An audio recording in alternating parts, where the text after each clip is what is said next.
What if every bow, every kneel, every gesture you make in prayer is not just a religious act but a conversation between your soul and the fabric of existence itself?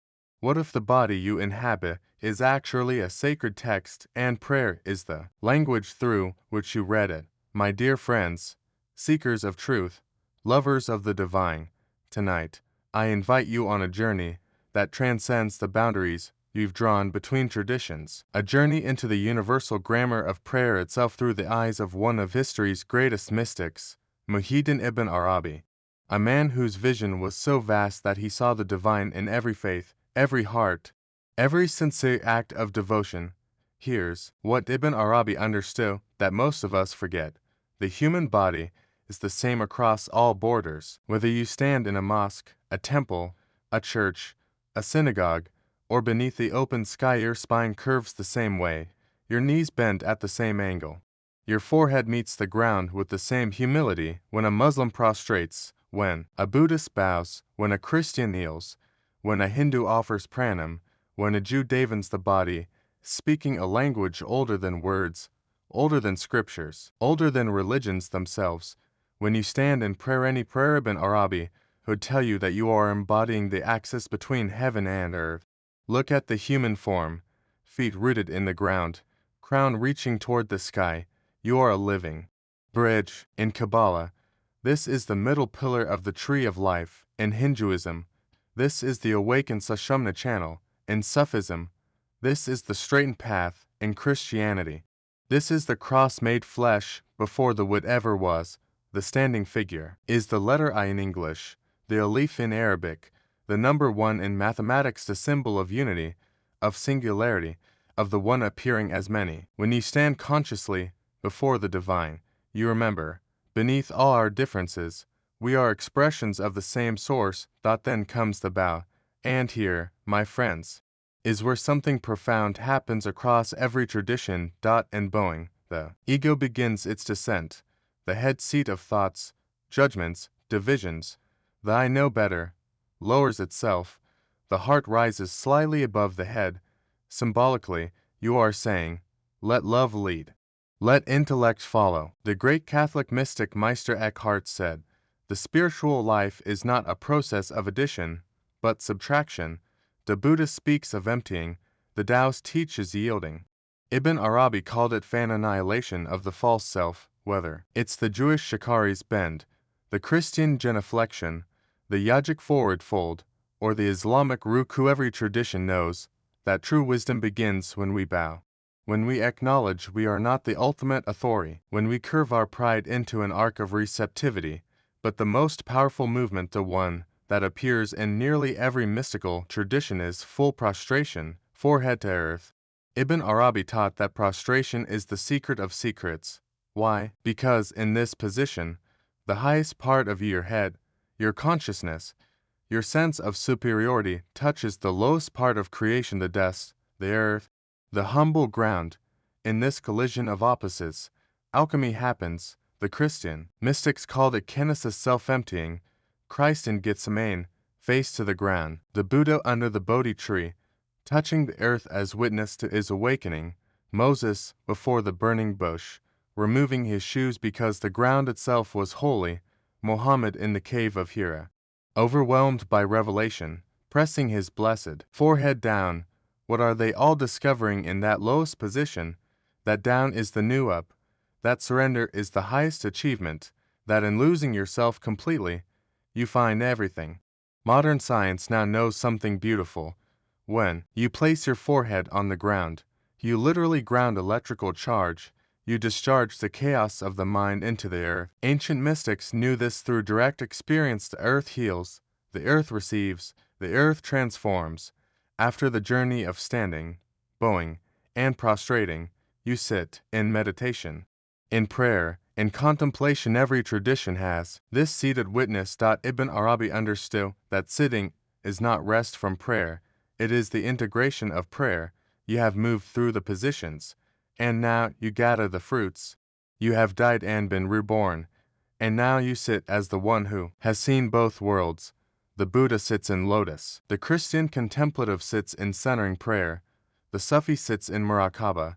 The yogi sits in Padmasana, the Native American sits in the circle. All are creating the same sacred geometry, a stable base, an upright spine, a quiet mind becoming the vessel for the divine to speak. This is the posture of receptivity after activity, of silence after sound, of being after doing, and then whether it's the turning of the head in Islamic prayer, the four directions honored in indigenous traditions, the sign of the cross encompassing the cosmos, the Buddhist metta radiating in all directions, there is always this moment of acknowledging the whole. Ibn Arabi was revolutionary in saying, "My heart has become capable of every form, a pasture for gas, else a monastery for Christian monks, a temple for idols, the Kaaba for the pilgrim, the tablets of the Torah, and the book of the Quran." This wasn't relativism. This was realization. The realization that the divine is not contained by our containers. That prayer, at its deepest, is the universal human gesture of reaching beyond ourselves toward the mystery that has 1,000 names and no name. Modern neuroscience is not catching up to what mystics always knew. When you move through these prayer postures, standing activates alertness and presence, bowing increases blood flow to the brain, shifting consciousness, prostration creates a parasympathetic response. Calming the nervous system, sitting allows integration. The default mode network quiets rhythmic movement, synchronizes brain waves, inducing meditative states. But here's what Ibn Arabi would add: these physical effects are the ladder, not the destination. The body is teaching the soul. The outer movement is awakening the inner reality. So whether you are Muslim, Christian, Jewish, Hindu, Buddhist, Sikh, or a seeker with no label at all, I ask you this: have you truly prayed? Or have you only performed the movements? Prayer is not about which direction you face or which words you say. Prayer, in Ibn Arabi's vision, is about presence meeting presence. It's about the finite touching the infinite. It's about the created recognizing the creator by whatever name you know that reality. When a tree reaches its branches toward the sun, it is praying. When a river flows toward the ocean, it is praying. When your heart breaks open with love, gratitude, or longing, you are praying. But these formal movements, standing, bowing, prostrating, sitting, they are gifts. They are the technology of transformation that every culture has discovered, because the human body is a universal temple, and these movements are its sacred rituals. The tragedy of our age is not that people don't pray. The tragedy is that we pray mechanically, tribally, divisively. We use our prayers to separate rather than unite. We bow before our God, while standing rigid against our neighbor. Single quotes as. Ibn Arabi saw through this. He said, "If you limit yourself to one belief, you disbelieve in all the rest, whereas if you accept them all, you believe in all of them." This doesn't mean all paths are the same. It means all sincere paths are heading toward the same summit. The Christian ascending through the stations of the cross, the Muslim through the movements of Salah, the Buddhist through the Noble Eightfold Path, the Hindu through the yoga of devotion. All are climbing. So here is my invitation. The next time you pray, in whatever form prayer takes for you, pray with your whole being. Feel the standing as connection between earth and heaven. Feel the bowing as the ego softening. Feel the prostration as complete surrender. Feel the sitting as integration and peace. Feel the love radiating to all beings, all directions, all existence. Don't pray as a Muslim or a Christian or a Hindu or a Buddhist. Pray as a human being, that magnificent creature who alone can stand upright, who alone can choose to bow, who alone can consciously return to the dust and rise again. Prayer is the remembering. And what we're remembering is not a doctrine or a dogma. We're remembering that we are part of something infinite, something beautiful, something that loves us into existence moment by moment. Every movement in prayer is a verse in the poem your body writes to its creator. Every gesture is a word in the conversation between the soul and the source. The question is, are you awake in your prayers? Are you present in your bowing? Are you transformed by your prostration? Because if you are, then it doesn't matter what name you call the divine. The divine recognizes the language of a sincere heart in any accent.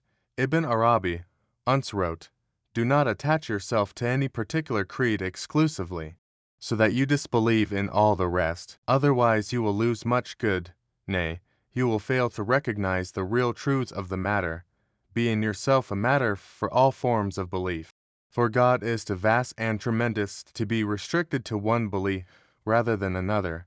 This is not asking you to abandon your tradition, it's asking you to deepen so profoundly that you see its essence reflected in all traditions, the prayer mat, the pew, the meditation cushion, the earth beneath the open sky. These are all doorways. The movements we make standing, bowing, kneeling, prostrating, sitting, these are all keys, but the door they open is the same, the door of the heart, and beyond that door is not a religion. Beyond that door is reality itself, waiting for you, with infinite patience and infinite love. So pray, move, bow, surrender, rise.